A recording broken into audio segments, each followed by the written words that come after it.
बच्चों नमस्ते। आपका दूसरा वीडियो में आपका स्वागत है। और इस वीडियो में आपको दूसरा अनुच्छेद के बारे में समझाया गया है।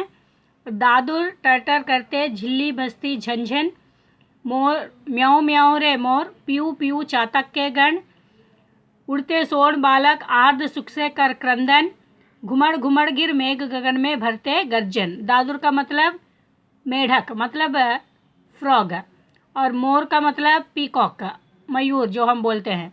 और यहाँ पर देखें झिल्ली, झिल्ली का मतलब क्रिकेट, इन इंग्लिश में हम लोग क्रिकेट बोलते हैं। और ये है चातक पक्षी, चातक पक्षी। तो ये सब प्राणी बरसात के समय अपना खुशी अपने अपने आवाज़ों में भिन्न स्वर में समझाते हैं। तो काले बादल को देखकर मोर नाचना शुरू कर देता है, और बरसात में मेढक भी टर्टर की आवाज़ करती है, और चातक गण बरसात को देखकर पीऊ पीऊ की आवाज़ करती है। सोन बालक खुशी से गर्मी के अंत होते ही, ठंड को देखते ही और महसूस करते ही खुशी से वहाँ से झूम उठकर खुशी की आंसू बहाते हुए निकल जाती है।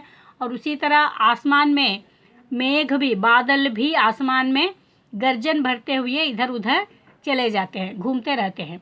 तो तीसरा अनुच्छेद में रिमझिम क्या कुछ कहते बूंदों के स्वर, रोम सिहर उठते छूते वे भीतर अंतर, धाराओं पर धाराएं झरती धरती पर, रज के कण कण में तृण तृण का पुलकावली थर। तो यहाँ पर बूंदों के स्वर भी कुछ ना कुछ कहना चाहते हैं। अगर हम उसे पहचानेंगे तो और समझेंगे तो हमें उनका भावना जब समझ में आती है तो हमारा रोम सिहर उठता है।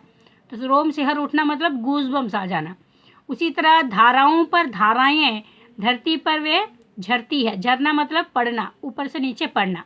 तो उस तरह जब वे पड़ती है तो वह भी बहुत देखने लायक होता है। रज के कण कण में तृण तृण को पुलकावली थर।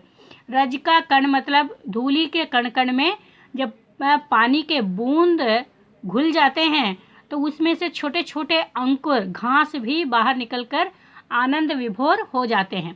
तो यहाँ कुछ अर्थ दिए हैं। तृण का मतलब घास, रज का मतलब धूली, और क्रंदन का मतलब रोना। तो इसके आधार पर कुछ गृह कार्य भी प्रश्नों के रूप में दिया गया है। बरसते बादल कविता के कवि कौन हैं? मतलब सुमित्रा नंदन पंत जी। और दूसरा प्रश्न है, कवि किस ऋतु और महीना का वर्णन किया है? वर्षा ऋतु और सावन महीना का वर्णन किया है। और तीसरा प्रश्न है, पेड़ मोर धरती का तत्सम रूप और दादुर मेघ गगन का तद्भव रूप लिखना है।